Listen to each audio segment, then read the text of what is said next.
I am 76 years old, and for a long time sleep felt like a distant memory rather than a nightly comfort. Because no matter how tired my body was, my mind refused to rest, my legs twitched.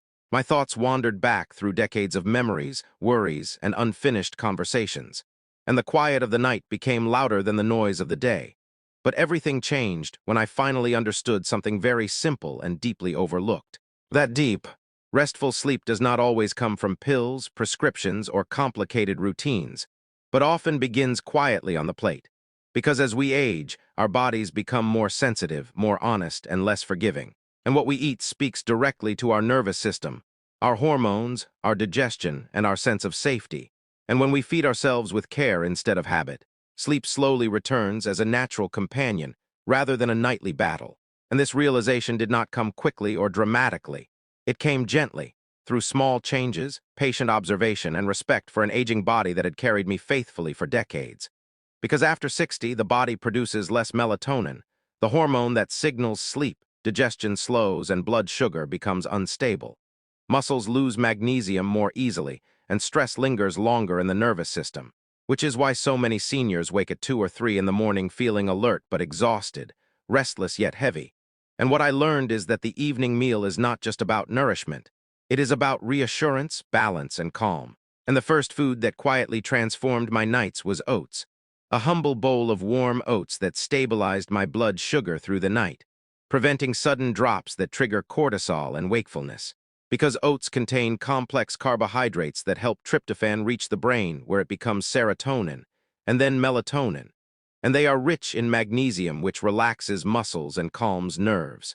And when eaten warm in the evening, oats send a message of comfort to the body, telling it that it is safe to rest.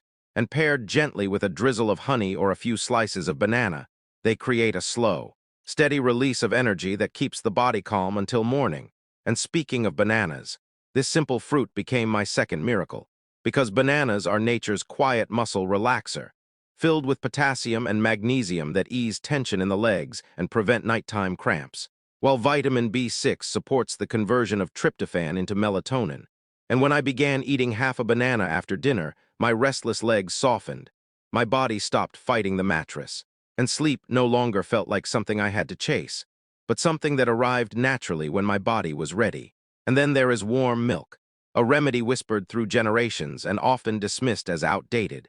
Yet science and experience agree that warm milk contains tryptophan and calcium, both essential for melatonin production.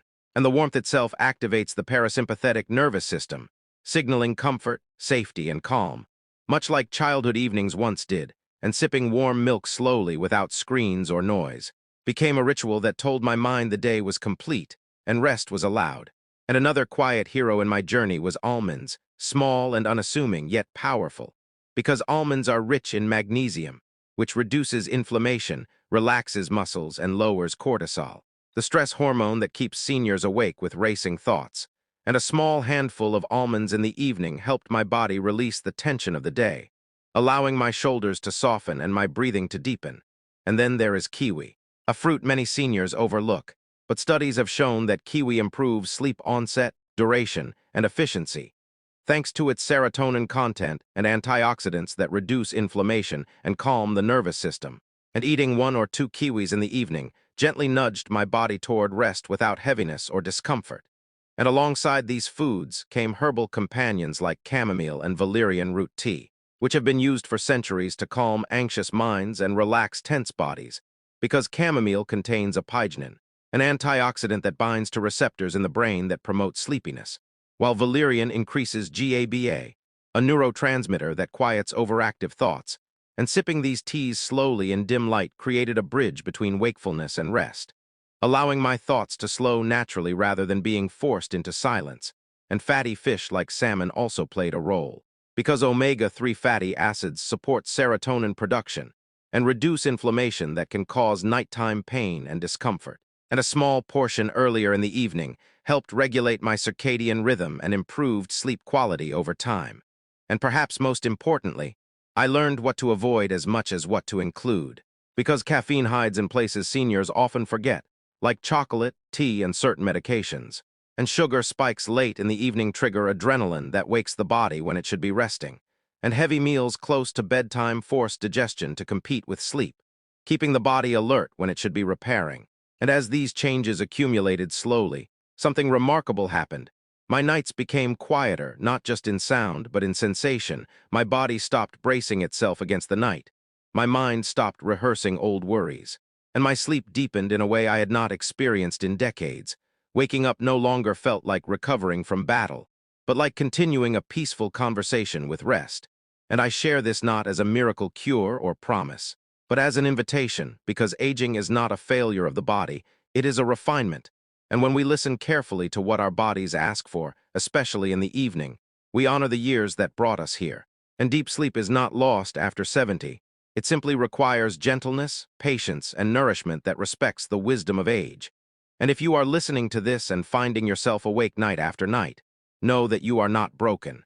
You are simply asking for a different kind of care now, one that begins not in a pharmacy, but in a warm bowl, a simple fruit, a quiet cup, and a moment of kindness toward yourself. Because sleep is not something we force. It is something we welcome, and when we do, even at 76, it can return softly, deeply, and faithfully, night after night.